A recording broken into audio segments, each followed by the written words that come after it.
Hi, it's Kevin.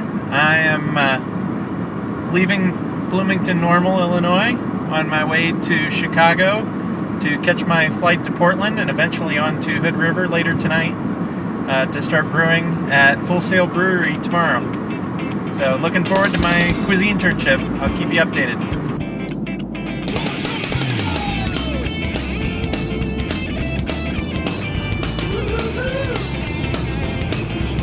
I got in about 7:30, and so I decided to stop at a place a friend had told me about called McMenamin's Edgefield. For they've got a brewery here, so I'm going to stop in and check it out. I say she never cared and that she never will. Do it all again, I guess I'll have to wait until then. I got to my room here in Hood River at the Best Western Hood River Inn. A little surprise when I got to my room. The folks from Full Sail had left an awesome welcome package in here. So I'm going to crash, and I'm really looking forward to hitting the brewery and brewing up some beer tomorrow. Here I am in Hood River. I'm here for the first morning of my cuisine internship at Full Sail Brewing. It's right in front of me here, and I'm going to head in and see what the cuisine internship is all about. This is their brew board, which tells them what's in each of their 23 fermenters and what they'll be brewing this week. Just to the right of it is the brew deck, where all the magic happens. The day I was there, a grain shipment came in. I got to go out on top of the truck and help get the grain checked in. We took a taste of the grain just to see what it was like before we checked it in. From there, it was transferred from the truck into the outside holding bins. When it's needed for the brew, it's transferred by air from the outside into the weighing bin seen here. Once it's all weighed out according to the recipe, the brewer hits the button and the grains move from the weighing bin over to the mill, where it's crushed and then moved by air over to a grist tank in the brew house. The grist tank holds it until it's needed for the brew. When the mash tun is finally at the right temperature, it moves up this blue conveyor belt where it drops into the mash tun. However, it's mixed with water in a circular motion to make sure all the malt is hydrated as it drops into the mash tun. This particular batch was the IPA, so we were mashing in at 156 degrees. The brewer uses the computer on the brew deck to adjust the temperature on the steam jacket. However, the water that's hydrating the grain going into the mash tun is adjusted by using these hot and cold levers. Once it moves from the mash tun over to the lauter tun, they vorloft and start to move the wort over into the kettle.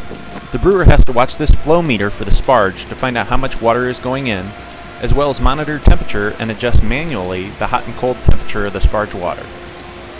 Here, they can adjust temperature if needed.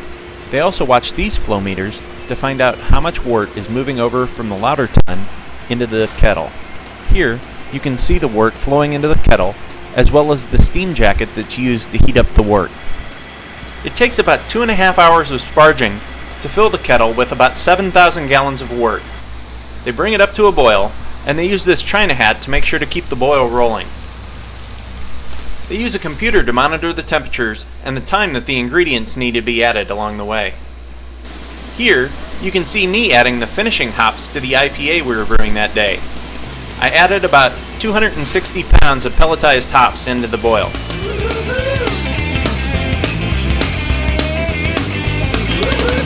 She called me late last night, say she loved me so. They wouldn't give me the recipe, but I did see that we were adding Summits, Centennials, and Cascades as the finishing hops in the IPA.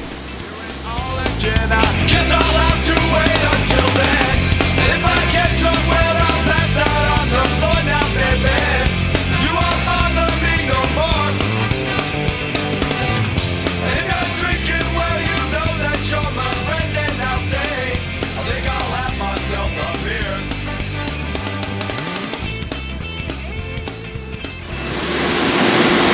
260 pounds of hops. All right. Let's see that. Better not drop it. When the boil's finally finished, the wort's moved from the kettle down into the whirlpool, which is located just below the kettle. Here, you can see a larger view of what the brew deck looks like from down below. Here's what about 600 pounds of hops looks like when it's finished in the whirlpool. After the whirlpool, it moves through this heat exchanger, which is actually about the size of a car. Attached to the heat exchanger are more flow valves, which tell the brewer how much wort is actually coming out of the whirlpool. It's transferred down here into the cellar and into one of these fermentation tanks located down here. Full Sail, as I mentioned, has about 23 fermentation tanks, both inside and outside of their building. These are glycol-cooled fermentation tanks. This tank here is actually the yeast mixer, where we mixed up about 1,500 pounds of yeast for the IPA that we were moving over. Here, you can see 3 other tanks, which hold about 60 barrels of yeast for future batches.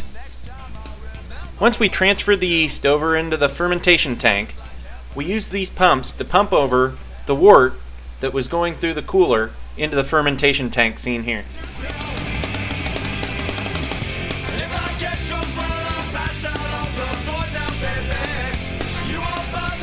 Full Sail has several different size fermenters, anywhere from 500 barrels to about 800 barrels. They said that they had just purchased 4 800-barrel fermenters to go outside of their building at a cost of about $1 million last year. This increased their output to about 200,000 barrels each year. Once fermentation is complete, the beer moves through this complex series of pipes and through a hard particle filter, which filters out most of the leaf hops that might go through. They tell me that when they do the IPA, they have to stop and empty this filter about 3 or 4 times. It moves through here to this centrifuge filter, which you see here.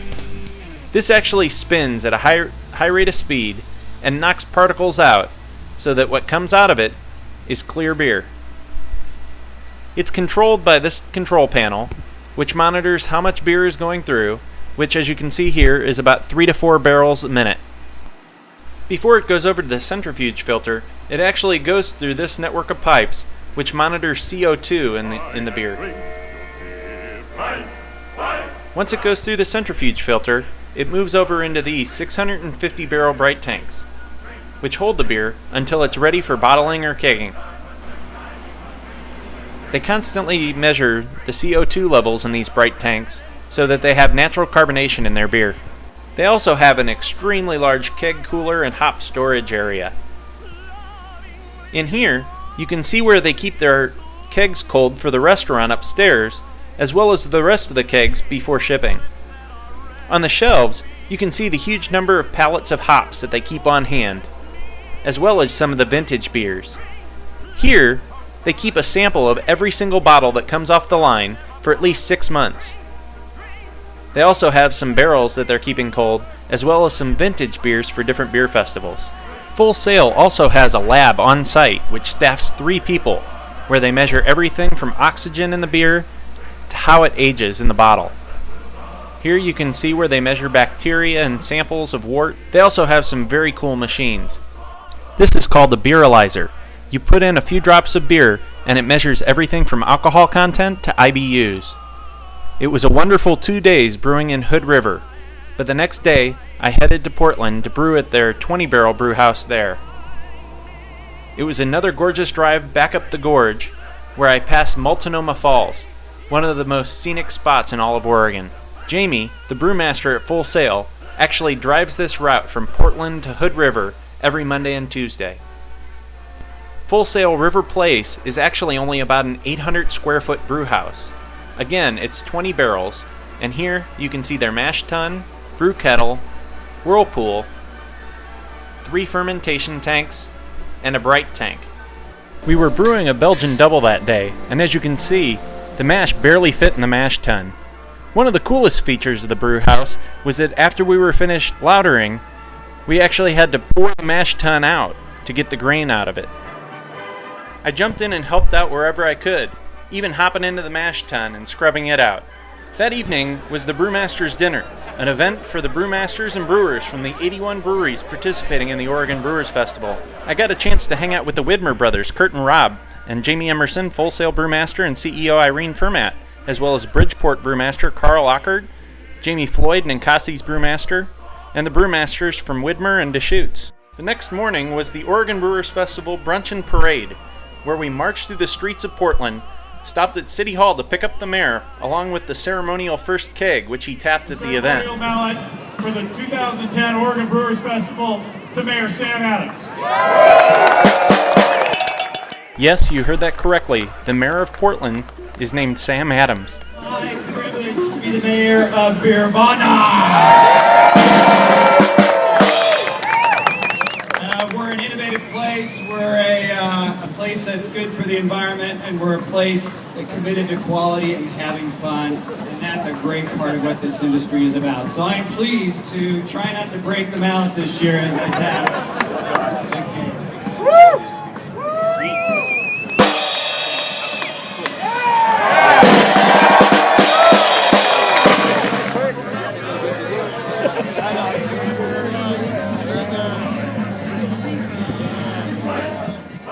After all that fanfare, it was finally time to jump in and try some of the beers at the Oregon Brewers Festival. They had 10 tractor-trailer trucks full of kegs to try. One of the highlights was the Buzz Tent, where Full Sail had a 1997 Russian Imperial Stout brewed by brewmaster John Harris, who I brewed with earlier that day. It was a packed event on Friday and Saturday, and there were plenty of beers to try from across the country and all around Oregon.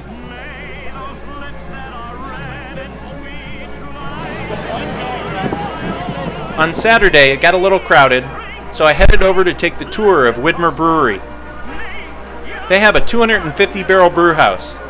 I was told that Widmer built this showplace of a brewery for about $22 million just a few years ago. Here, you can see their mash tun and lauter tun. They have a work area here, and I was told that each one of those hydrometers is worth $500. You can also see their whirlpool and brew kettle. They had a state-of-the-art kegging line with 2 huge robotic arms to pick up kegs, as well as a top-of-the-line German bottling system. Their fermentation tanks were the largest I'd ever seen, holding 1,500 barrels each with room for 4 more. I headed back to the Oregon Brewers Festival for the last day of activities. As you can see, the Brewers Festival actually took up about a 4-block area across the Portland riverfront. I headed back in and was told I should check out this display from the Portland Homebrew Club, which is their 10-barrel mobile system complete with a flat-screen TV. The other side actually came equipped with 8 taps and works as a live working bar and a flat-screen TV on that side as well. As you can see, this truly was the beer trip of a lifetime. I can't thank the folks at Travel Oregon and Full Sail Brewery enough. Cheers.